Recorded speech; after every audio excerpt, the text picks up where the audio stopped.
Này, cậu đây có chuyện gì đấy? Đang nó không có bầu với anh rồi nên là anh trước anh bảo chịu trách nhiệm, xong bây giờ anh phải lấy một khoản tiền ấy. Em phải lấy cái khoản tiền đấy để về mua đồ cho Pang ăn uống chứ. Chuyện Pang có thai ấy là Pang dùng thủ đoạn đấy tôi thôi. Việc tiền nong thì anh chị đã hứa nhưng chị phải làm thôi. Chắc là hai vợ chồng thông đồng với nhau bày ra cái trò này, xong là cứ về hàng tháng về đòi tiền gia đình mình thôi.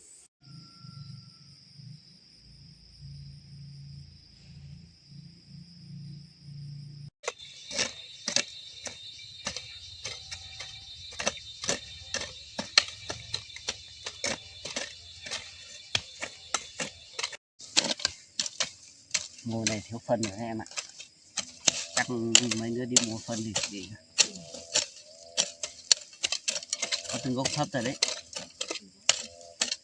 Mai anh đi mua phân về để đi anh ạ. Không để làm mấy nữa nó không đẹp đâu.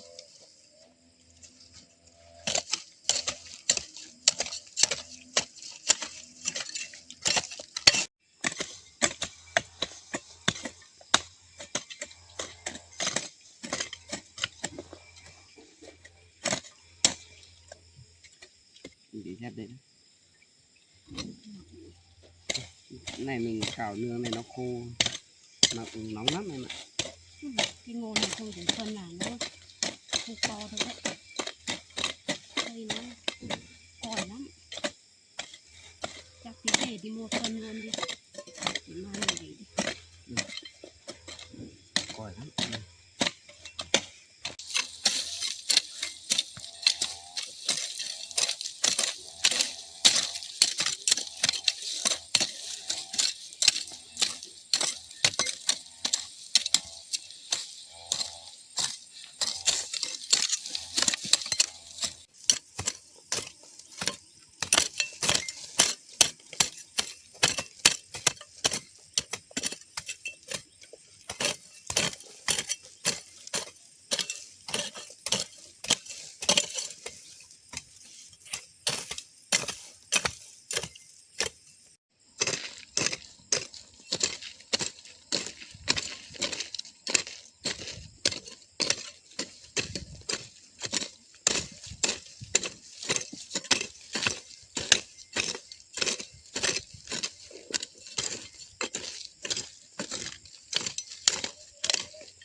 Nóng lắm. Bắt hết mồ hôi. Mà lát nữa mình ngồi nghỉ một chút. Nóng quá. Anh thấy tí mình xuống dưới kia đi em ạ. Xuống dưới không nghĩa kia mình đi lấy mì ăn. Mà hôm nay mình lại quên mang dao theo. Hôm nay em bảo là ở đây không có cái gì rộng ấy, nên là em không mang. Anh xem ngô ở đằng sau nó che hết rồi. Sao đâu? Làm một tí xong thì tí đã. Không tí mình cào vun ở dưới đường cũng được. Tí mình vun ở dưới thôi. Trên này mai vun sau cũng được.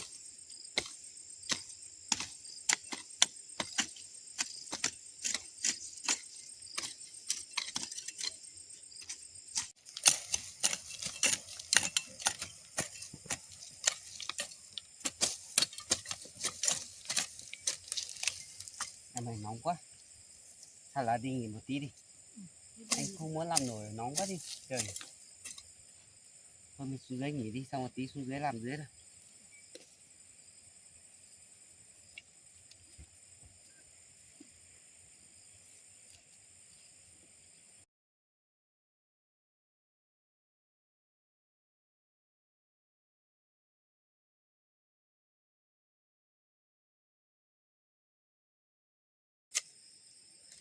Cứng lắm. Không cắn được ăn đâu. Cứng này. Bẻ thế này. Trời gì mà nóng.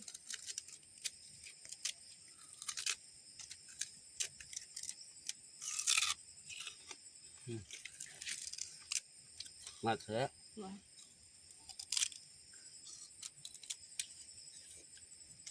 Mà em ơi, anh thấy ngô này của mình nhé, có phần thì cao, phần thì thấp. Có phần hôm nọ em vá đây, mấy gốc thấp kia là hôm nọ em vá. Hôm nọ nó không lên đều. Anh thấy chắc phần thiếu phân sao ấy em ạ. Thiếu phân. Này chắc phải đi mua phân về để, nếu mà mình không cào được hết ấy, thì mình cứ để phân trước thôi. Để phân theo cái dải này trước này, dải này bằng, còn dải trên kia thì để sau cũng được. Mà nếu không mưa thì mới để được, nếu mà mưa to thì mình để nó đi hết. Đây anh cũng sợ trời mưa, trời này oi quá, toát hết mồ này, tới hết áo rồi. Nắng. Em nữa này, đây, mua cái đèn quạt cho. Nắng. Mát không? Để một tí xong lại làm thôi nhỉ. Một tí là nắng. Tranh thủ nghỉ một tí đã.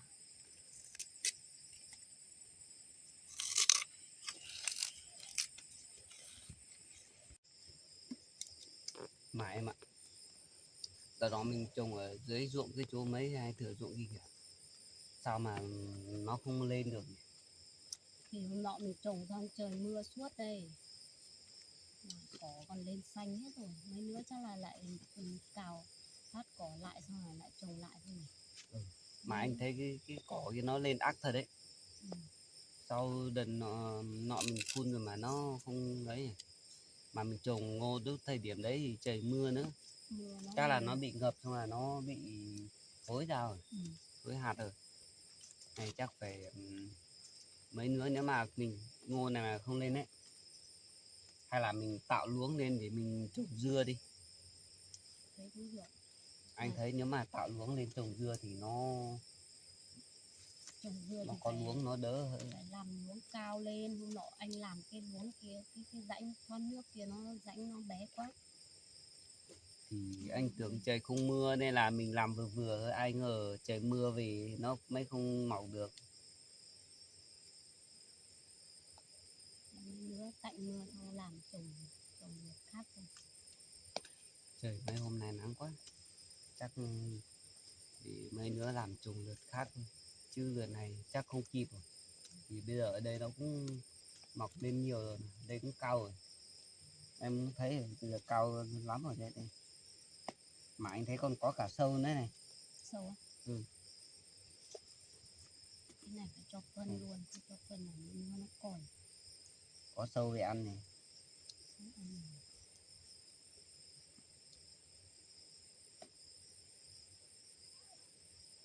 Mình làm thì nhẹ nhỉ? Làm đi xong tí còn về nó nắng lắm. Thôi tranh thủ làm đi, tí mình còn về. Hay mình cao luôn ở đây đi. Ở đây luôn.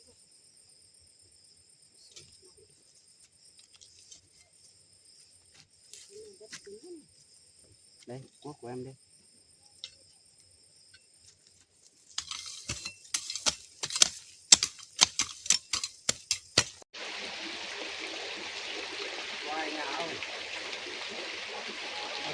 sửa hết rồi.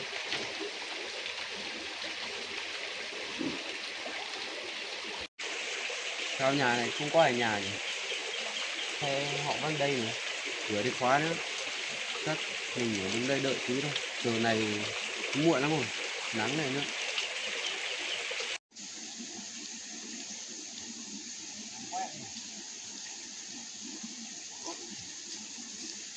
Cậu ấy lại đến nhà mình kìa. Hôm nay ta lại vừa mới về mà sao lại đến nhà mình làm gì ấy? Thì là Phan lại về nhà không lại hỏi bố bây giờ. Mình biết rồi chứ, thời gian kia đi hỏi đi.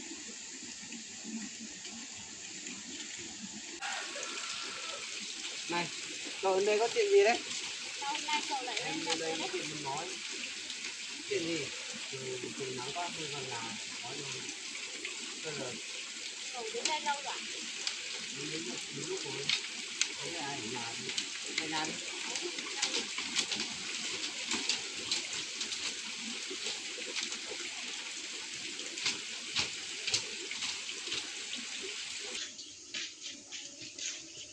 Cậu vào đây ngồi đi. Vào đây ngồi đi. Trời nắng này cậu đứng ở ngoài kia lâu nữa này. Không biết bố đi đâu nhỉ? Bố lại đi đâu à? Bố, sáng nay mình đi bố ở nhà. Thế cậu bảo lên đây có chuyện gì à? Cậu nói xem nào. Em bảo đi đến đây có chuyện muốn nói nhưng mà Thế có chuyện gì? Hay là Tăng nó theo cậu về xong lại bỏ đi đâu rồi à? không Thế phải có thế. chuyện gì? Cậu lên có chuyện gì thì cậu cũng phải nói ra thì mới biết được chứ. Sao cậu ba bố này? Hay là Tăng lại làm ra chuyện gì à? Lại gây ra Không, cái bang không làm chuyện gì đâu. Thế bang không có chuyện gì thì cậu lên đây làm gì? Thì em cũng suy nghĩ kỹ rồi, em lên đây để cũng có mục đích chính, nên đây là bang nó cũng có bầu với anh rồi nên là trước anh phải chịu trách nhiệm, xong bây giờ anh cũng phải cho em một khoản tiền đấy. sao cậu lại tự nhiên về đây hỏi đòi tiền làm gì?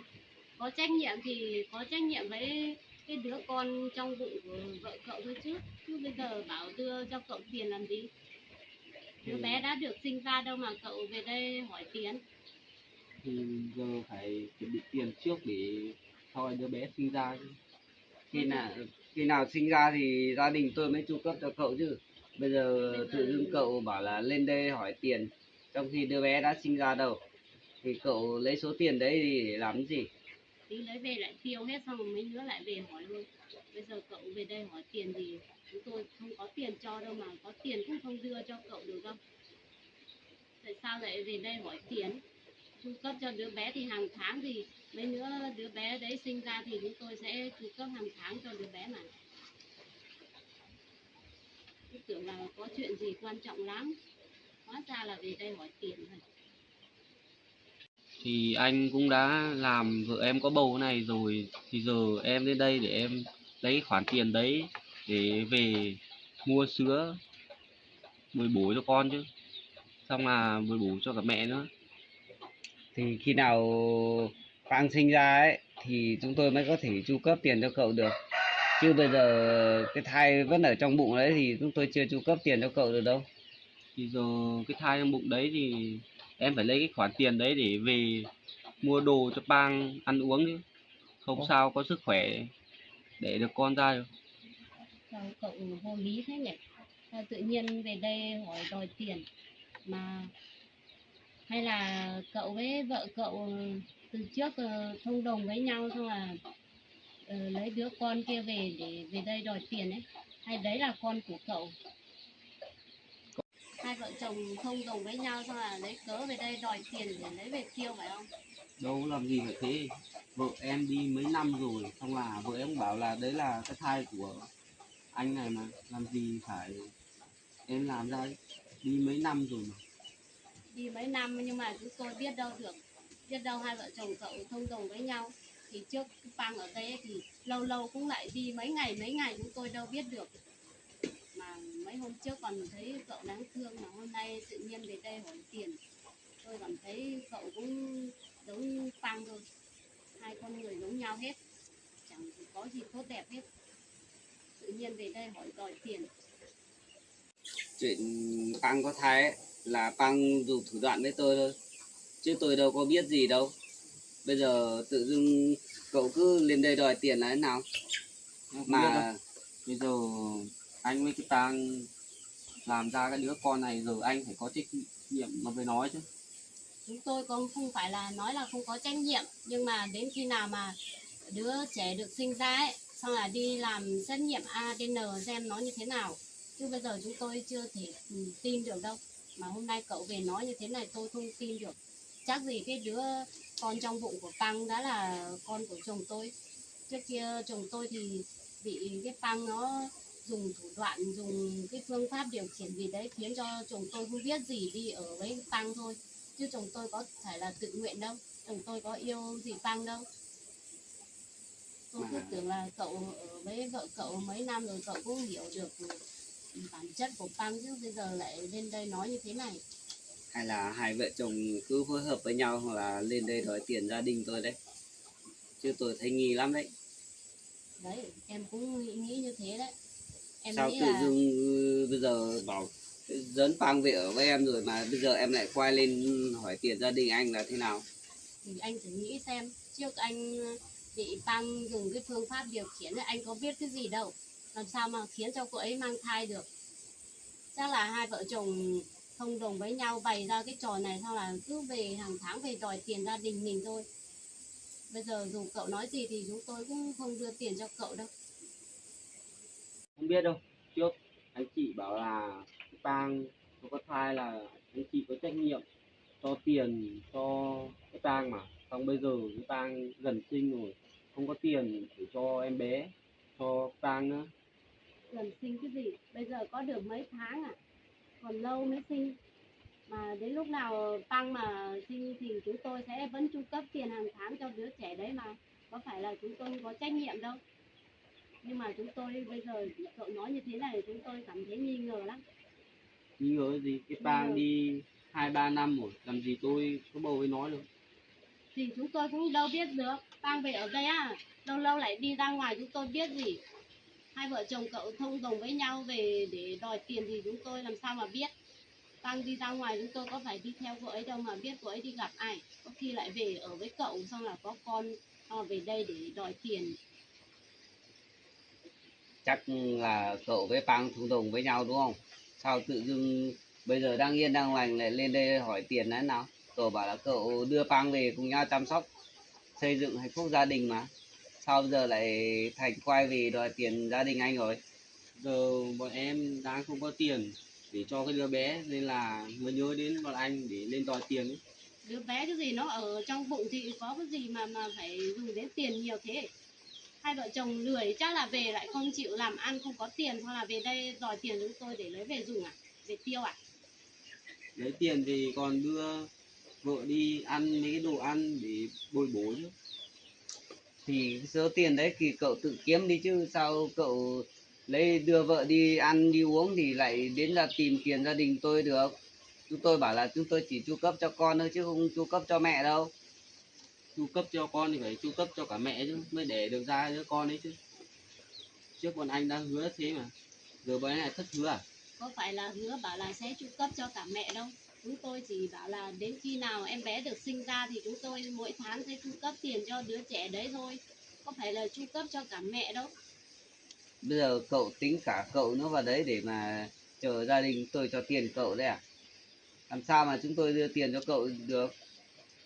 Mà mình cũng không có tiền mà đưa cho cậu ta, mà có cũng không thể đưa cho cậu ta được, vô lý thế. Thì tự nhiên về đây đòi tiền, mà vừa mới đi về được có mấy ngày mà đã lên đòi tiền rồi. Rồi em không biết đâu. Hai anh chị trước bảo hứa cho tiền, giờ hai anh chị phải cho tiền đi. Tôi không có tiền mà đưa cho cậu đi, cậu đi về đi. Cho dù có cũng không đưa cho cậu đâu. Cậu lên đây nói chuyện như thế ai mà thì nghe được. Hồi trước anh hứa, giờ anh phải chịu trách nhiệm chứ. Tôi biết là tôi hứa, anh biết anh hứa, nhưng mà vấn đề là cậu ấy, là cậu phải tự chăm sóc vợ cậu chứ sao tự dưng lại lên đây hỏi tiền. Thì bây giờ á, nếu mà cậu muốn tôi đưa tiền cho cậu ấy, khi nào mà đứa bé đấy sinh ra ấy thì tôi sẽ đưa tiền cho chu cấp cho cậu. Còn bây giờ cô ấy đang mang thai này, tôi không chu cấp cho cậu đâu. Giờ Pang thì vẫn đi làm việc bình thường được mà. bụng đã to mấy đâu, thì cậu cũng phải dẫn cô ấy đi kiếm tiền đi chứ. Thì anh thử xem cái Tăng cho nó ở đây thì nó đi làm cái gì, về nhà chắc là hai vợ chồng lười chắc không đi làm cái gì, xong là Tăng bảo lên đây hỏi tiền phải không, về nhà cứ lười không chịu đi làm, không có cái gì ăn, xong cứ về đây hỏi tiền đi, chúng tôi không có tiền mà chu cấp cho cô cậu để mà đến lúc đẻ em bé được đâu, khi nào đẻ em bé thì chúng tôi sẽ có trách nhiệm, chứ bây giờ chúng tôi không có trách nhiệm đâu. Thế mấy hôm nọ anh bảo là anh có trách nhiệm với cái Pang, giờ anh lại thất hứa đấy, giờ anh phải chịu trách nhiệm của anh chứ. Có phải là có trách nhiệm với cái Pang đâu, hai vợ chồng cũng bảo là sẽ có trách nhiệm với đứa con ở trong bụng của Pang, khi nào mà Pang sinh em bé thì sẽ chu cấp tiền hàng tháng cho đứa trẻ đấy đến khi nào đủ tuổi trưởng thành. Bây giờ vừa mới ở trong bụng có mấy tháng mà cậu bảo lên đây hỏi đòi tiền để bồi dưỡng, về nhà thì cũng phải đi làm xong là mua cái gì cho vợ ăn chứ, cứ phải lúc nào cũng lên đây đòi tiền thế được à? Vợ chồng cậu cũng phải tự đi kiếm tiền chứ, sao tự dưng lên đây hỏi tiền như thế, cậu có thấy vô lý không? Mà mấy hôm trước ấy thì cậu ta lên thì nói hoàn cảnh thì em còn thấy thương, mà hôm nay thì lại lên đây đòi tiền này, em lại thấy cậu ta là một con người, hôm nọ kia chắc là giả tạo thôi, bây giờ hôm nay mới lộ rõ cái bản chất của cậu ta, hai vợ chồng giống nhau thật đấy. Thôi em không biết đâu, anh chị đã hứa bảo là chu cấp, giờ anh chị phải giữ lời hứa chu cấp cho Pang đi. Thì anh đã bảo là vợ anh sẽ chu cấp cho Pang, nhưng mà chu cấp cho con chứ không phải là chu cấp cho Pang đâu. Khi nào mà đứa bé chào đời thì mới chu cấp được chứ. Bây giờ chưa gì đã lên đây hỏi tiền như thế rồi. Mà cậu không đưa cậu đi làm việc hay sao à? Sao mà cậu cứ lên đây hỏi tiền đấy? Hay Em nhà cũng là phải làm việc chứ, nhưng mà phải đưa tiền cho em để cho cái Pang ăn uống đầy đủ, đứa bé mới sinh ra lành lặn được chứ. Bây giờ tiền thì không đủ, sao mà mua đồ cho cái Pang ăn được. mua đồ cậu phải tự kiếm chứ? Sao cậu lên đây hỏi gia đình tôi? Gia đình tôi ở đây, Pang đã ở đây bao nhiêu lâu, làm phiền bao nhiêu lâu rồi. Mấy hôm nọ thì gia đình đã cho Pang ở lại đây rồi, thương cho hoàn cảnh của Pang không có nhà ở, cô ta bảo là không có nhà ở, không có người thân, thì gia đình chúng tôi cũng đồng cảm với hoàn cảnh của Pang, cho cô ta ở nhờ đây. Cậu còn không cảm ơn gia đình tôi đi, bây giờ lại quay về đây đòi tiền để chu cấp cho Pang. Chúng tôi sẽ có trách nhiệm với đứa bé chứ không phải là có trách nhiệm với vợ của cậu đâu. Cậu về nhà thì cũng phải tự kiếm tiền mà chăm sóc cho vợ cậu phần chứ, cứ về đây đòi tiền để bồi dưỡng để chu cấp cho vợ cậu suốt được à? Thôi bây giờ anh cho tiền em đi, anh không phải nói nhiều đâu, bây giờ em phải lấy tiền đấy đưa cái Pang đi khám chứ. Mà cái thằng có vấn đề gì mà phải đưa đi khám, trước ở đây thì cũng vừa mới đi khám cơ mà, có Giờ, làm sao đâu. giờ mấy tháng phải khám định kỳ 1-2 lần chứ, tiền thì, đâu ra mà phải đi khám.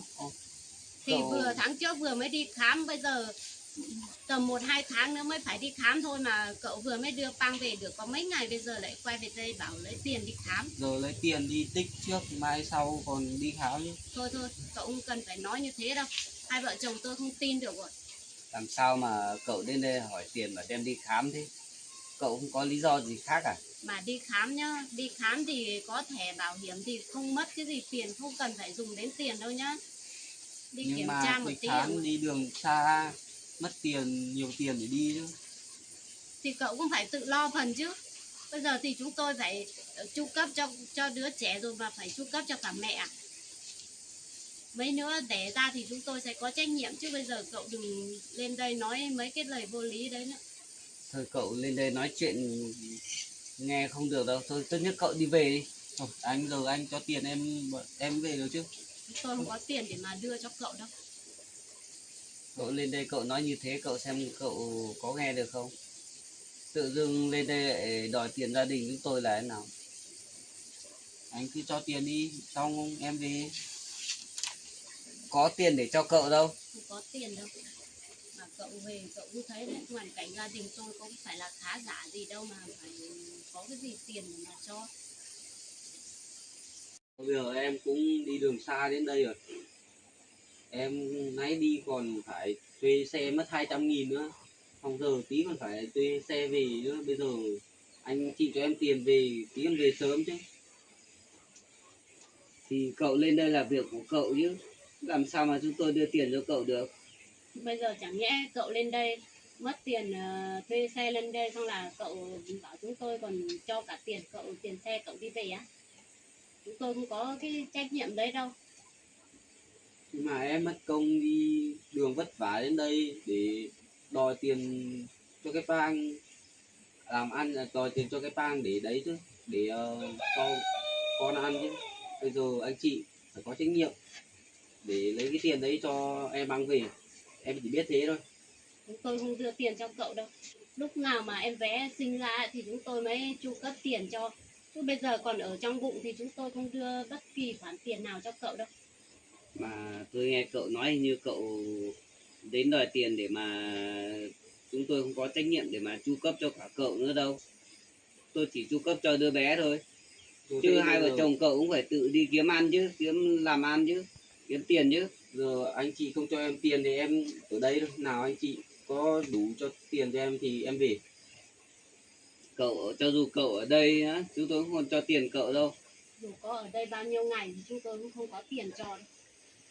Mà từ hôm nọ kia tự nhiên cái Tăng ngoan ngoãn theo cậu ta về, em nghĩ chắc hai vợ chồng thông đồng với nhau, bàn kế với nhau trước rồi, chắc là giả vờ đi về xong là mấy hôm quay lại đòi tiền. Làm gì, vợ em đi mấy năm rồi giờ mới gặp nhau, xong mãi mới dẫn được nó về. Giờ anh làm nó có bầu rồi anh bảo chịu trách nhiệm, giờ em lên đây đòi tiền mà anh không cho là như nào ấy. Có phải là không không phải là không cho, mà bây giờ chúng tôi không có trách nhiệm để mà chu cấp tiền từ bây giờ đâu. Ta bảo là lúc nào mà em bé ở trong bụng sinh ra thì mới chu cấp tiền chứ. Bây giờ chưa gì đã lên đây đòi tiền rồi. Anh chị không đưa tiền cho em không về đâu. Nào anh chị đưa tiền cho em thì em về. Vậy cái cháu kịp biết về nó về làm cái gì? Tiền em về không, em ở đây Nó thế về rồi mà. về. Nó lại thế lên đẻ. Ừ, nó mà đón cái phang về rồi mà. Nếu nó lại bỏ lên đây, biết nó lên đây mà. Có về. Vâng. Hôm nay cháu lại về đây làm cái gì? Cháu lên đây có việc tí đâu. Có việc gì mà lại lên đây? Hôm nọ đón cái bằng về rồi mà. Rồi ông cứ ngồi xuống đây xong nói chuyện xong. Thì cậu ấy đến đòi tiền đấy bố ạ. Thế thì cháu đòi tiền gì? Tiền mà mình trước mình hứa bảo là chu cấp cho Pang để nuôi con đấy. Thì bây giờ đã đẻ đâu, đã sinh ra đâu mà lên đây hỏi tiền. Thế á? Nhưng mà giờ cái Pang nó phải cần tiền để cho đứa bé trong bụng nó được đầy đặn chứ. Không, cái đấy là các cháu cũng phải, hai vợ chồng các cháu cũng phải lo chứ. Không phải là bên này lo đâu. Lúc này nó đi đẻ nó ở cưới ấy, thì lúc đấy bên này là cũng lo giúp một phần tiền để ở cưới thôi, ăn uống các thứ để dinh dưỡng đứa bé.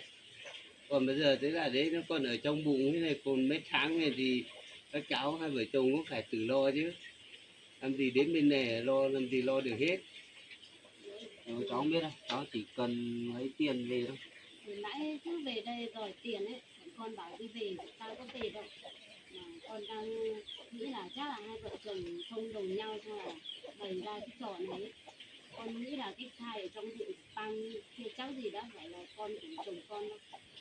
Chắc là con hai vợ chồng đấy tự bày ra cho là về đòi tiền để lấy về tiêu thôi. Đâu làm gì phải, cái thai đây là mới có nhưng mà em tìm cái tang được phải cách đây 2-3 năm rồi, giờ tìm mãi mới thấy nó chứ.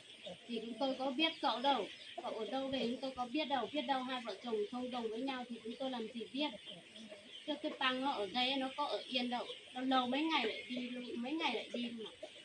Bây giờ đấy cái bạn ấy, đứa cháu ấy ở trong bụng ấy, bây giờ nếu mai nó sinh ra thì đi xét nghiệm lại thì máu ấy thì có phải hay không, bây giờ lúc đầu tiên bây giờ ấy hai bên đấy các cháu đấy tôi thấy hai bên cả con Tư nó cũng nói chuyện rồi, tức là để cái lúc nó sinh đẻ ra cơ thì đấy bên này mới là xuống dưới kia xong bắt đầu mới đưa cho một chút tiền, tức là để ăn cưới này, để bồi dưỡng cái đứa cháu kia này. Thế bây giờ cũng đang ở trong bụng mà cái cháu Chi Chi đã lên đòi tiền rồi thì các cháu cũng phải nghĩ như thế nào chứ. Cháu không biết đâu, trước thấy anh chị bảo là có trách nhiệm chịu cái thai đấy, giờ cháu phải lên đòi tiền để về chứ. Cái thai đấy ở mấy tháng rồi phải mang nó đi khám các kiểu định kỳ ấy chứ.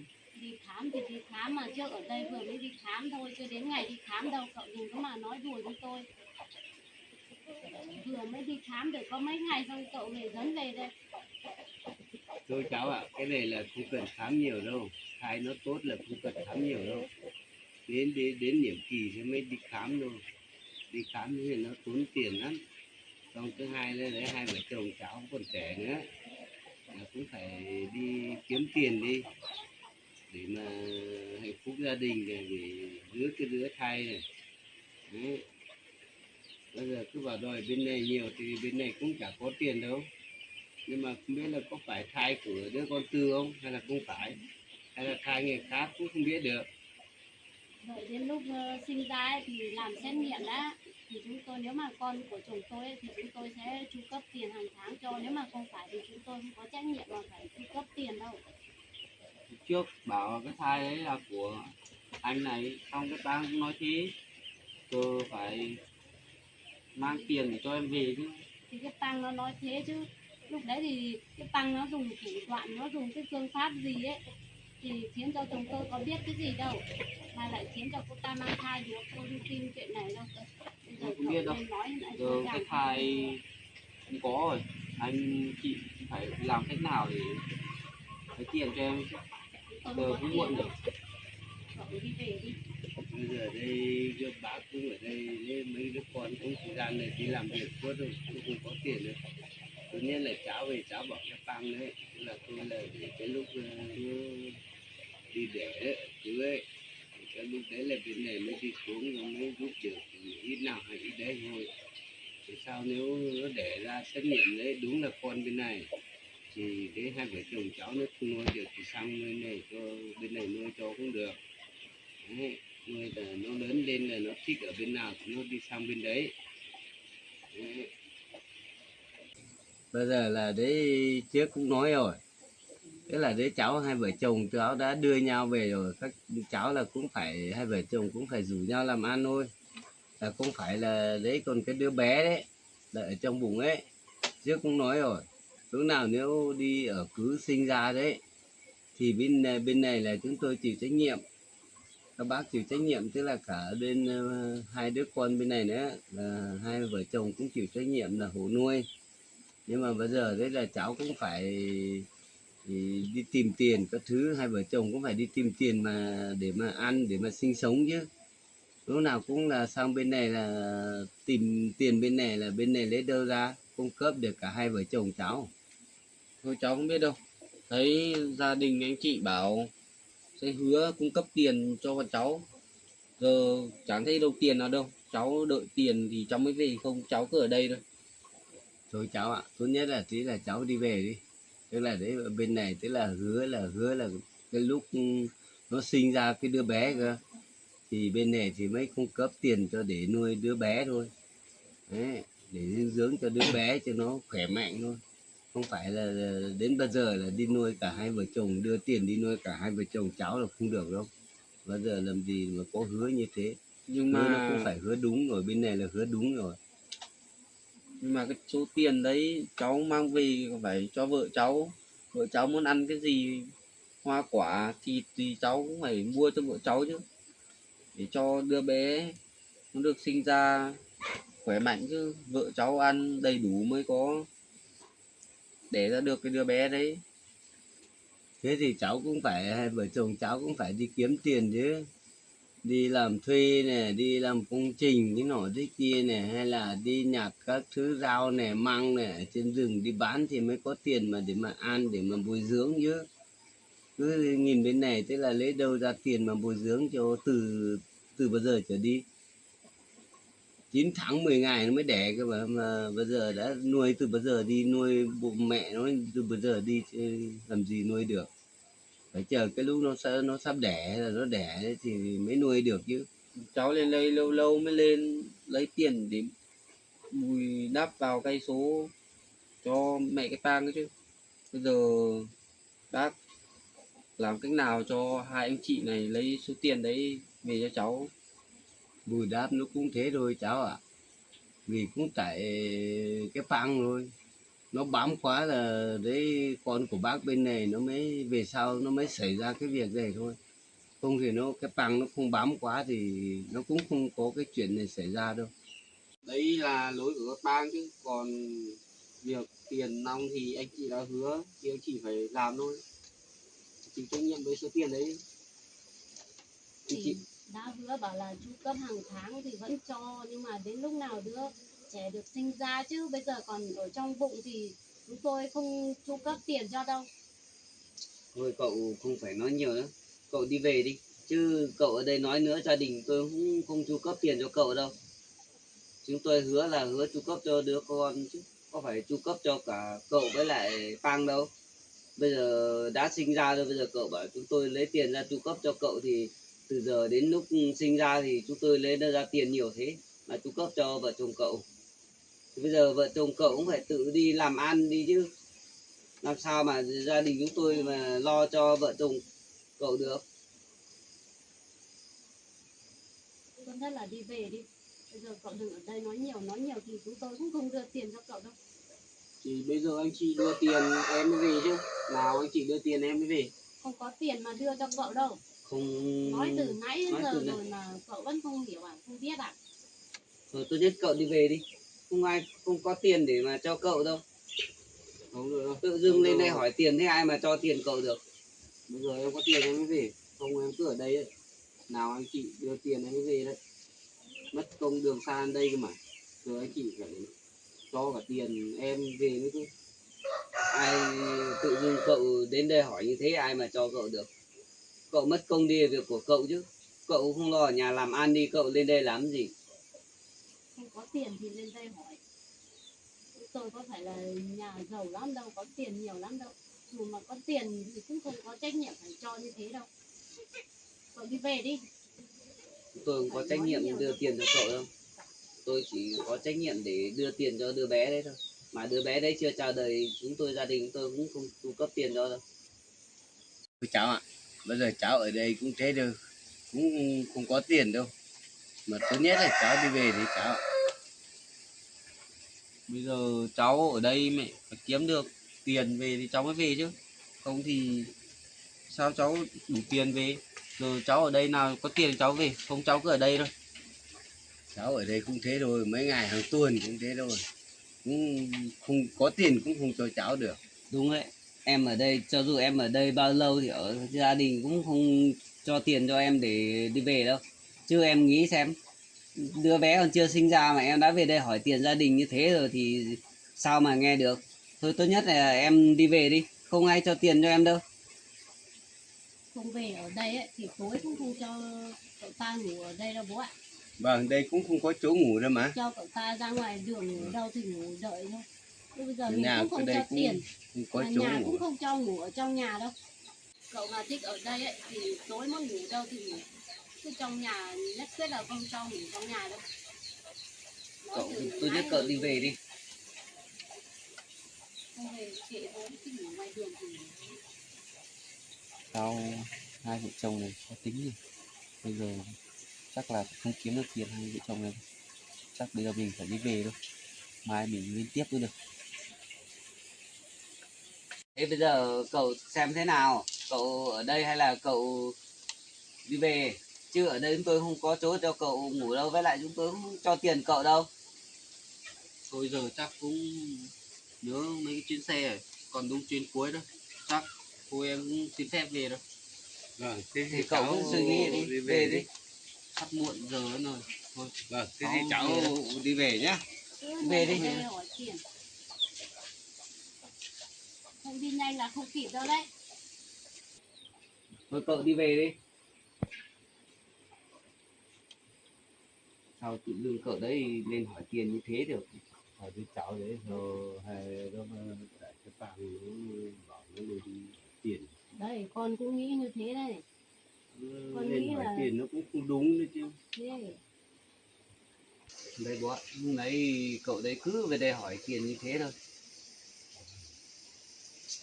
Đáng lẽ đứa cháu này nó hỏi tiền thì cái bằng nó sinh ra nó đẻ ra ấy thì nó lên hỏi thì cũng hợp đúng vô hợp lý đúng không? Nhưng mà bây giờ nhé còn được có mấy tháng thai vẫn còn ở trong bụng còn chưa biết thế nào đã lên đã hỏi tiền rồi.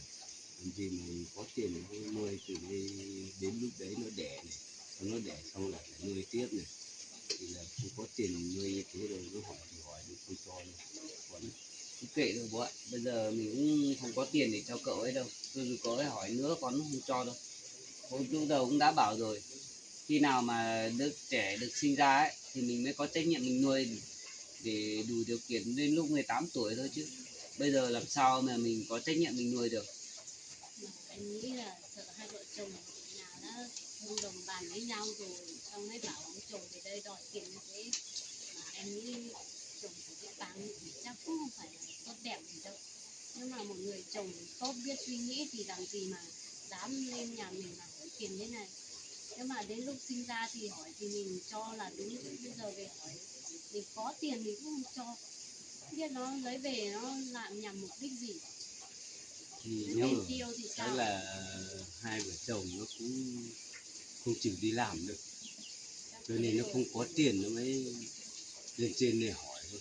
Nếu Nhưng nó đi mà làm có tiền làm gì mà nó lên trên để nó hỏi tiền này đấy. đúng rồi bố Hỏi ạ, nó nếu có mà hợp có lý tiền đâu. thì kiểu kiểu gì nếu mà hai vợ chồng đấy chịu khó thì chắc cũng có tiền thôi. Chứ Đấy. chắc hai vợ chồng giống nhau suốt ngày ở nhà nên là bây giờ mới lên đây hỏi tiền như thế. Nhưng mà hỏi thế cũng không hợp lý chứ. Tại sao mà mình cứ lợi dụng là bảo có thai là lúc nào cũng đi đòi tiền người ta làm gì được. Mình bàn tay mình ta làm ra thì mới có tiền. Mà không có tiền ăn, bồi dưỡng, không chịu đi làm nữa mà lấy đâu ra tiền. Mình đi làm thì cứ về đây đòi tiền thì lần sau mà cậu ta về thì bố đuổi đi nữa, Và thì cho vào nhà nữa. bố toàn khóa cửa rồi mà. Lúc nãy thì cậu ta về cậu ta đứng ngoài cổng thôi. À, Bọn con hai vợ chồng con đi làm về thì thấy khóa cổng với cậu ta đứng ở kia chắc cũng vậy lâu rồi. và Cậu Mà ta không bảo có là ai có nhà. không ai nhà, không bảo về có việc, có chuyện muốn nói mà vào đây hóa ra để nói ra những chuyện như thế. thế thì tại sao một cái đứa cháu này là hai vợ chồng nó dẫn nhau về nó không chịu làm ăn hay sao? Bàn nhau chắc chắn là nãy con dâu nói là đúng rồi, nó phải bàn nhau về tìm cách để hỏi lấy tiền của mấy bố con mình rồi. Nhưng mà nó cũng mình cứ tính nó hợp lý thì mới cho được chứ. Cho như thế này là cũng không hợp lý, có tiền cũng không cho.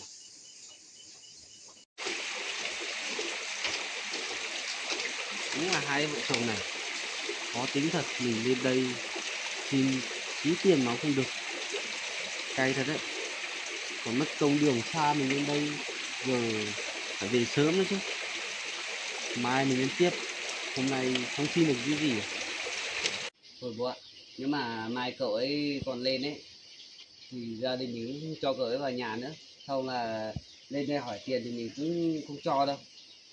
Vâng, Vì con bây nói giờ mình cũng có gì trách nhiệm gì với hai vợ chồng cậu đấy đâu. vâng, nếu con nói như thế thì đúng đấy. Lần sau về là cũng bố cũng cho về nhà đấy. Còn là mình có tiền phải giữ kín vào đấy, không cho nó đâu. Thì hai tự dưng bây giờ lên hỏi tiền để mà đi nuôi Pang thì ai mà nghe được. Hai vợ chồng phải tự lo tiền chứ, mình làm gì mình có tiền để mà chu cấp từ giờ đến lúc sinh đứa bé đấy ra đâu. Thôi thì nếu mà cậu ấy có lên thì mình cũng không cho vào nhà nữa, cũng không cho tiền là được rồi. Mà hôm nay đã nói như thế rồi thì nếu mà cậu ta biết suy nghĩ thì chắc cũng không lên đâu. Mà lần sau bố bọn con hai vợ chồng đi làm ấy thì bố ở nhà, nếu mà bố đi đâu ấy thì bố khóa cái cửa ở đây vào. Vâng, Không thì sợ cậu ta về người ta vào nhà lục lọi tìm tiền ấy, cái cổng ở ngoài kia của mình khóa thì khóa thôi, nhưng mà nếu mà cậu ta trèo vào vẫn vào thì thôi, nếu mình khóa cái cửa này vào thì Vâng, bố vẫn ở nhà bố muốn chốt phá cửa ngoài xong chốt cả cửa trong. Vâng. Thôi thì cậu ấy cứ về thôi bàn cái chuyện này nữa. Để tắm thì đã cho nó đi làm. Đấy về chưa kịp để quần áo ấy. Thôi bố ngồi nghỉ nhá. Vâng.